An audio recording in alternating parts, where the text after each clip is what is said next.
When I just turned 18 and I passed my final year of high school, my parents gifted me a paid trip to the USA. Now, I've never been to the USA, so that was my first time. I went with my sister. I did know people from California through like online stuff, so we decided to go to California. Now, note, this was my first experience with the American culture. All the knowledge I had of America was gathered through hip hop songs, shows like Family Guy, and The Dave Chappelle Show. And I want to share my most memorable experience in America. One day we decided to go to this fair. I think it's called the OC Fair. It was basically a fair, but it had no rides. It was just food stands. I remember getting there, and the first thing I remember seeing was a family of obese people. I was shocked. Not because it was an obese person, because I've seen those before in Europe, but it was like a whole family, like they moved like a pack. And in the midst of them, there was a toddler holding a turkey leg that was as huge as his upper body. I couldn't believe my eyes. It was like a safari, but like an American safari. Alright guys, to our right, we see an American family. You're allowed to throw your sticks of butter. But make sure you don't talk about socialism. They'll get aggressive. Free healthcare. So while I was at the fair, I saw a stall where they sold corn on a stick. And I remember on my first day I came to America, I bought an elote from a nice Mexican lady. It was delicious. So I thought, oh, it's probably the same thing. But boy, was I wrong. So I went to the stall and I gave the man my money. He got the corn and asked if I wanted butter.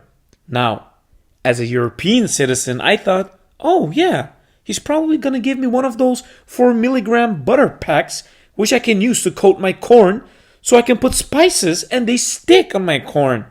Yes, please, I said, not knowing what would come next.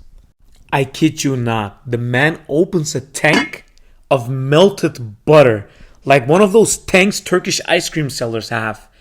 And he proceeds to dunk my corn in the butter multiple times. You like that? Oh, my corn. You like that butter? Please. Yeah. Take that butter. Take it.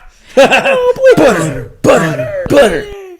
I swear I was shook. I couldn't believe what was happening. The color went from bright yellow to the color of butter. So I went back to my table and one of the Americans asked me if I liked my corn on a stick. Corn on a stick? You mean butter on a stick? Look at this, man. It's dripping butter. That's not butter on a stick. That's butter on a stick. NANI? You won't believe it. They actually sell deep fried butter in America. One thing I notice about America is that their food sucks. Well, at least in California. Have you tried In-N-Out? Yes, I tried In-N-Out. It's mediocre. Why did we wait in line for 40 minutes? It's a glorified McDonald's.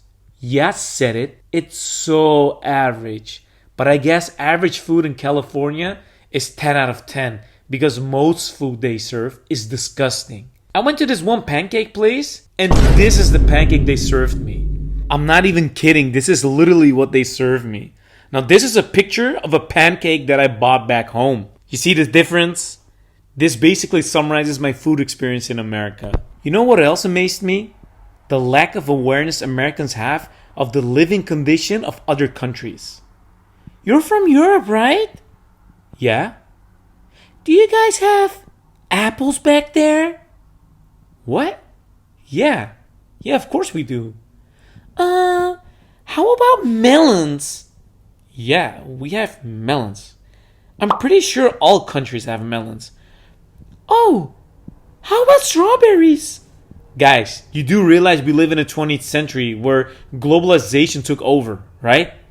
We have access to most, if not all, food ingredients in the world. And we're not even asking about weird fruits like durians or something. Like at least say something exotic. Of course we have apples and pears. Come on. Even in third world countries you have these items. What about bananas? You have those? My experience was still good. I had a lot of fun. These were just some funny stories that stuck with me and that I share with friends and family when we want to have a laugh. If you want more stories like this, let me know in the comments below. I'll make a part 2 because I got a lot more stories.